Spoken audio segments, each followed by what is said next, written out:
Okay, today we are highlighting our first United States veteran from the ever incredible Marine Corps. This is Mary Moseid. She was a corporal, but also has an incredible background serving within the Marines from 2009 to 2014. Mary, thank you so much for being here and joining our spotlight on veterans and what we're doing for the rest of the year, for the rest of the week. Yeah, thank you for having me. I just feel cool being on here, so it's good. Well, you are cool. I mean, your background in the Marines is fascinating. So you were a written cryptologic linguist. I mean, try to say that 3 times Right. fast. Impossible. Yep. So, and then you were trained as a signals intelligence analyst. Can you kind of share with us, like, what the viewpoint of what you experienced? Yeah. So when I first joined, I wanted to be a linguist because I just had interest in languages and stuff like that. So you kind of take a test to see if you have the aptitude for it, and I passed that. And then they just choose a language for you. So they just gave me Russian. Yeah, I was like, okay, cool, I'll take it. Oh my gosh.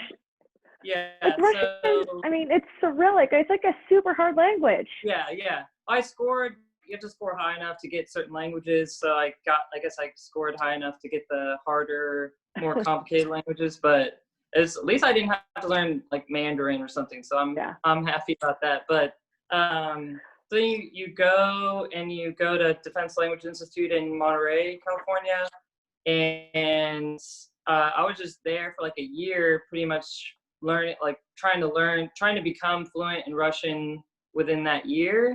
So you just study all day, every day for a year. That's really sounds like college. Doesn't that's sound like that sugarcoating it, but exciting. yeah. Yeah. So, and yeah, it was really hard, and a lot of people fail out or can't do it. So I just was super glad to pass, and showed me that I could, do a lot more than I thought I could in high school, because I didn't really try that hard in high school.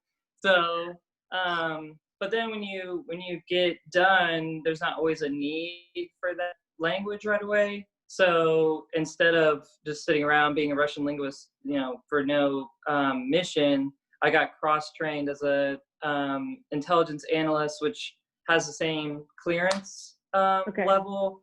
So then that I just took data from other linguists of other languages, like in Afghanistan, and I put their reports together for them, so we could kind of share it with the rest of the intelligence community. So you're just kind of reading a bunch of stuff and trying to put stuff together and have it make sense. So in regards to like terrorist activity or whatnot. So yeah, and it seems like, I mean, so much of that information can be fluid as well, right? I mean, it's giant puzzle pieces and trying to find ways to put it together. And it seems to me that on the ground, actionable intelligence is the most paramount and necessary thing for all of our soldiers to be able to act immediately, but also safely, I guess.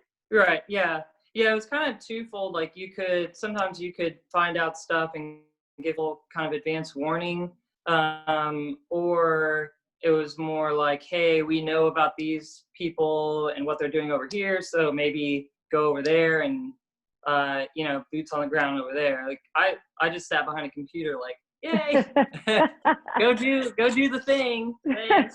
But yeah. But you made sure that whatever they did, they were well prepared. I mean, that's, to me, having actionable, meaningful intelligence makes sure that you are able to put people in the best position to get the mission done properly and with as few casualties as possible. Yeah. So, like, what would that look like on day to day? Like, were you talking to, I mean, as a foreign communicator and analyst, were you talking to different assets on the ground, or? No, it was more like I was pretty far removed, it kind of, the information kind of comes down the line. Language for the region or whatnot would do their thing, and then it would get passed on for somebody else to check it, and then it would get translated to English, and then we're reading the English and then just putting it all together. So you're just kind of reading, but it's just, not everybody has a clearance to read that stuff. So then you have to like break it down so other people can read it in a different way, so it's not so raw. But yeah. Wow. It sounds exciting, but it's pretty boring. It sounds like you're a spy. I mean, right.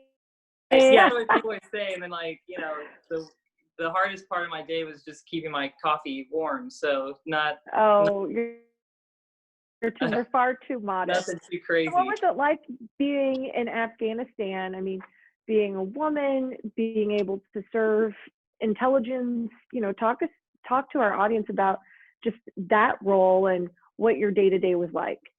Yeah, I would say it's funny, and I know other people's experience is not this, but the best part of my enlistment was in Afghanistan, because like you're there, we had a really small unit, so I got picked out of, there's maybe 60 people that went out of our whole,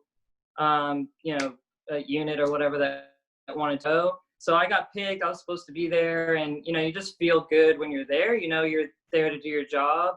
But sometimes otherwise, as a woman in the military, you're always trying to prove yourself, or like reminding people that you are supposed to be there, or that you have a role to play.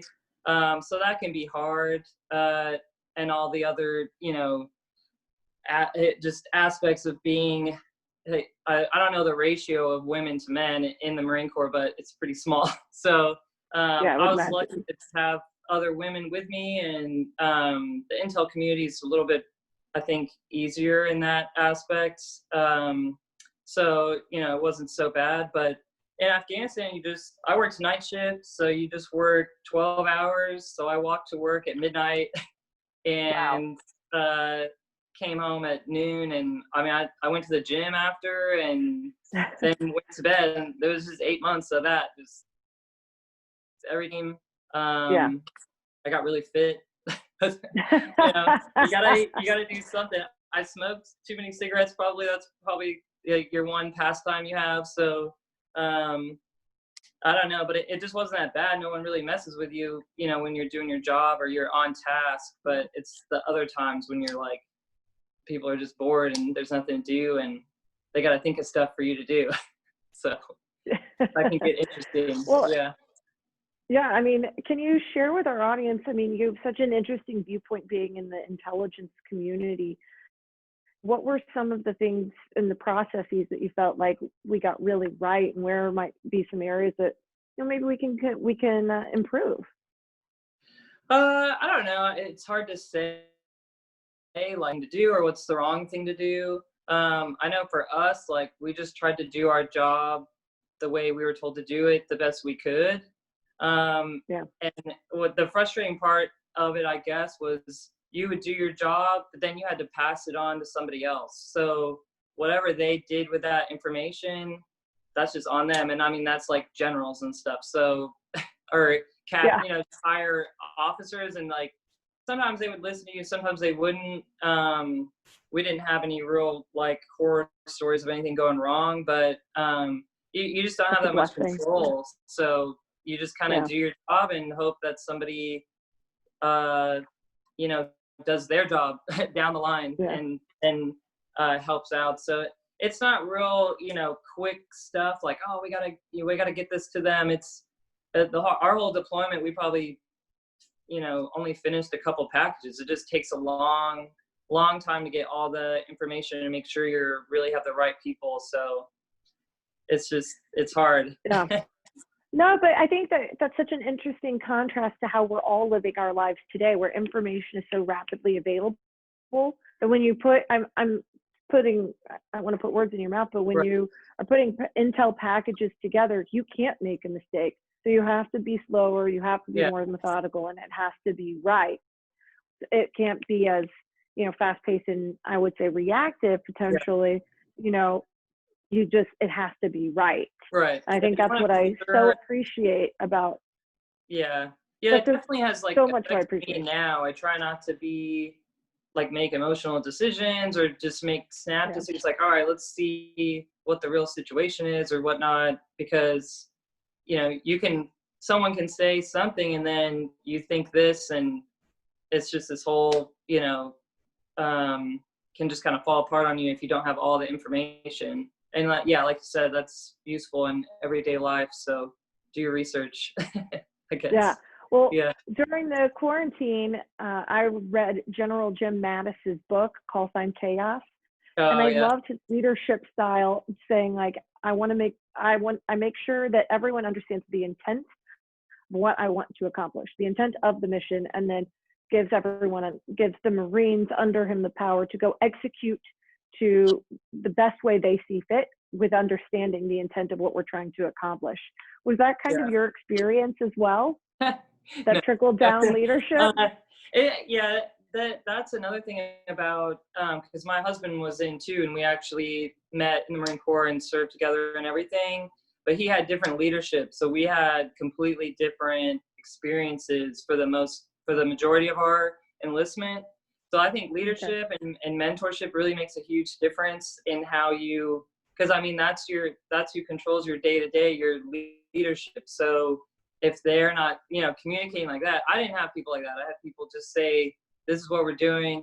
Don't ask me any questions. Just go do it, and if you ask questions, it was a big, issue. So, and that's just, authority and stuff like that. So that's just military stuff. But, I think it does make a huge difference when you know why you're doing stuff or what you're doing. I mean, you're obviously going to be more motivated. And if it's not always that way, you have to rationalize it to yourself, I guess, and just say, I'm here to do it. So might as well just follow the plan, stick to the plan, execute the plan. Okay, I have two final questions. Yeah. The first question, why did you choose the Marine Corps? Well, to my mom's disappointment, but my dad, my mom wanted me to join the Air Force, which probably would have been, more fun, I guess. But my dad and my brother were both in the Marines. They were infantry men, so they had a different experience. They probably never worked with women the whole time they were in. But I just got out of high school and just didn't really have much of a plan. So I just woke up one day and was like, all right, I'll just go.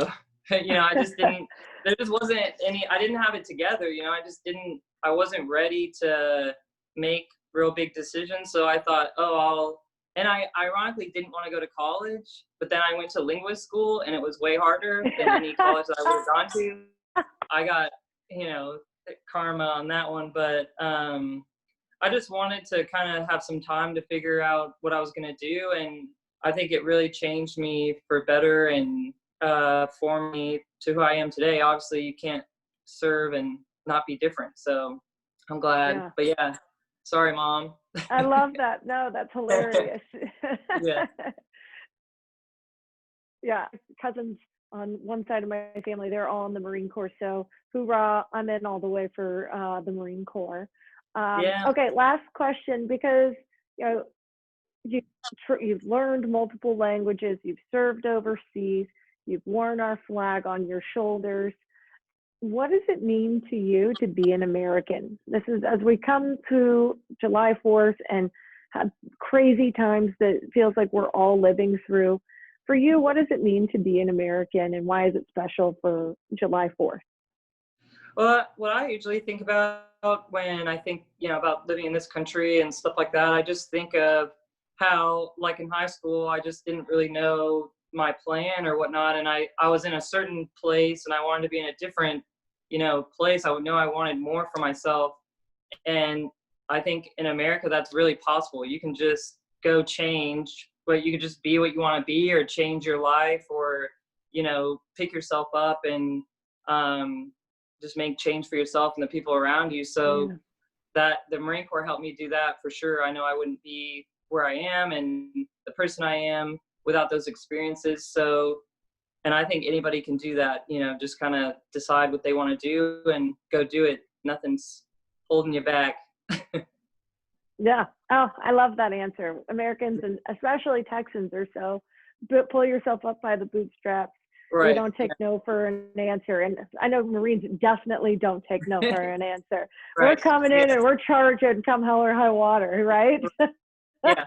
Yeah. So, well, it's so important to shine a light on so many different experiences that veterans and current service members all are experiencing. And I just want to say, I applaud you. You are a total badass, as Joni Luna would say.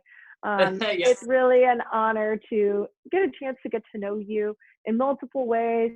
And thank you for being a part of our Veteran Spotlight, shining a light on the amazing work that the Intel community does. They often don't get much praise for a lot of hard work that goes into very few packages, to your point. So bravo to you. Thank you for everything that you do and the woman you still are today and are continuing to become. Yeah. Thank you. Thank you for having me. Appreciate it. All right.